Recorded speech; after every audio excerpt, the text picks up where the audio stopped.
What's going on, my little piglets? It's your BFF Pork Chop here, and I'm coming at you with another video, a talk, a rave, a rant, a discussion about America's team, your Nfc East Champs, the Dallas Cowboys.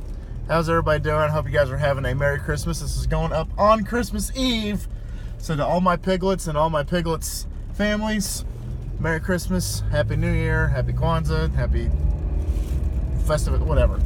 But yeah, so last night the Dallas Cowboys, well, yesterday afternoon, the Dallas Cowboys beat the Tampa Bay Buccaneers. I unfortunately didn't get to watch most of the game because my wife and I, we were out of town eating dinner with a friend of hers, and so I didn't get a chance to catch most of the game. I listened to the first half on the radio and then watched a few plays here and there whenever they showed it, because her friend's dad is a Dolphins fan, so he was watching the Dolphins game, and that was the definition of a collapse.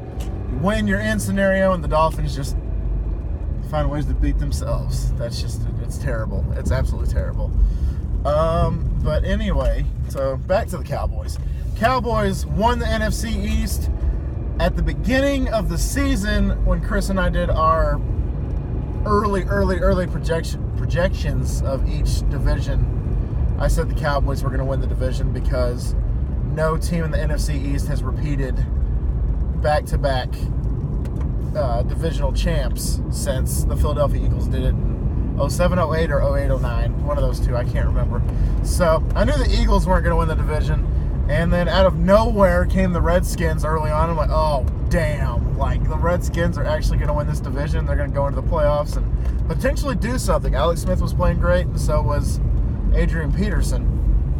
And then the unfortunate thing was, you know, I've seen some people that were like, oh, thank God that Alex Smith went out. If it weren't for Alex Smith going out, the Cowboys wouldn't have won the division. But it goes further than that, because Alex Smith might not ever play football again because his injury, I believe, got infected. Like, he had an infectious surgery with his, I can't remember, I think it was his ACL.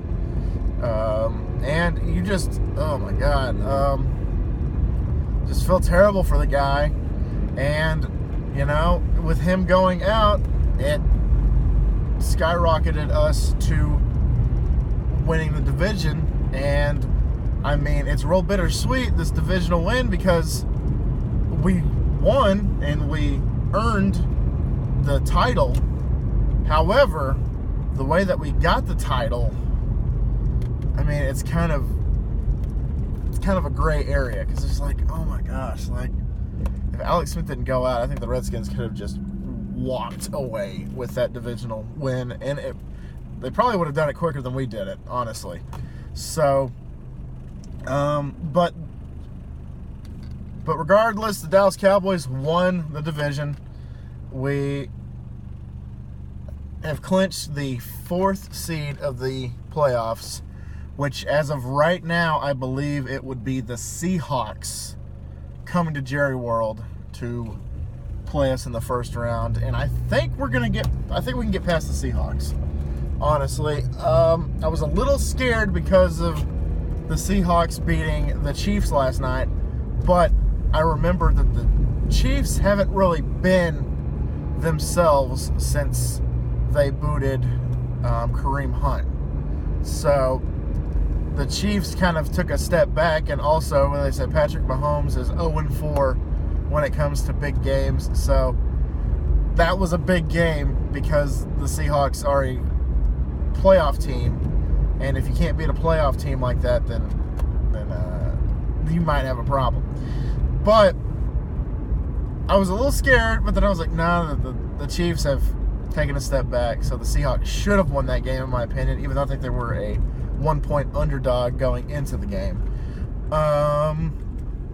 I think we can get past the Seahawks. Do not know on the top of my head who it would be in the second round, but I believe it would more than likely be the, oh man, yeah, I'm not even going to try. I'll try to do this again next week. The Cowboys potentially are going to rest their starters, which I don't know if they should or not. Because, like Shango was saying, I watched his video after the game last night. Like Shango was saying, it's like, we haven't earned a week off. This team hasn't earned a week off, even though we've won the division, because every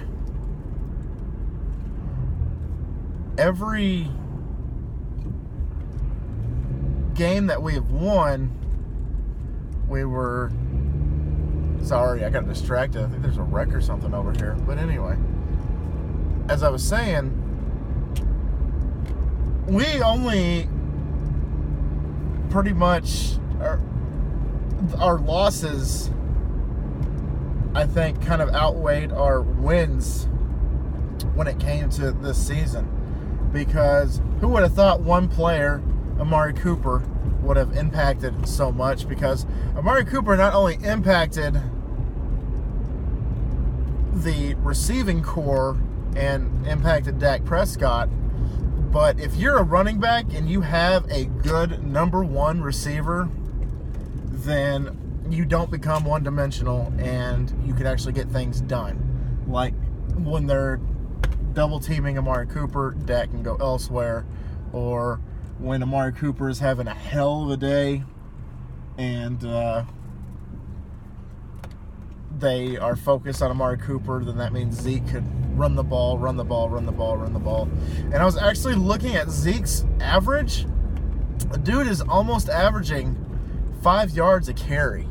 And that's good, because that means, mathematically, all the math geniuses out there, 5 and 5 is 10, and that's a first down. So with just 2 runs, first down, second down, first down, then you're good. You're good to go if you can keep running the ball like that.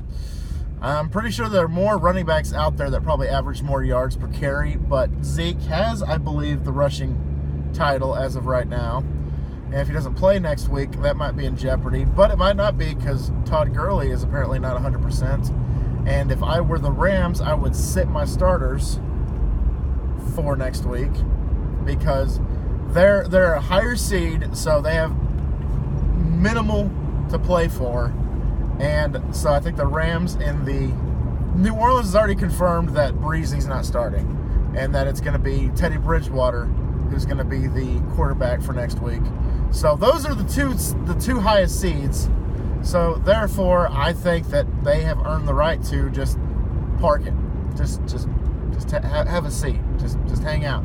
The Cowboys, however, I think we need a game plan. I think we need a little bit of that experience to propel us into the playoffs versus just sitting Dak and Zeke and Amari and Van Der Esch and everybody else, because we need the reps. We need the practice. And we are playing the New York Football Giants, and they're having a little surge as of late.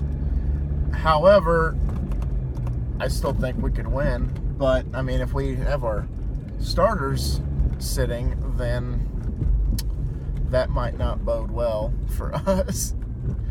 So, I just feel like that we are going to, if we play our starters, then we will beat the New York Football Giants. If we rest our starters, then we might actually lose this game.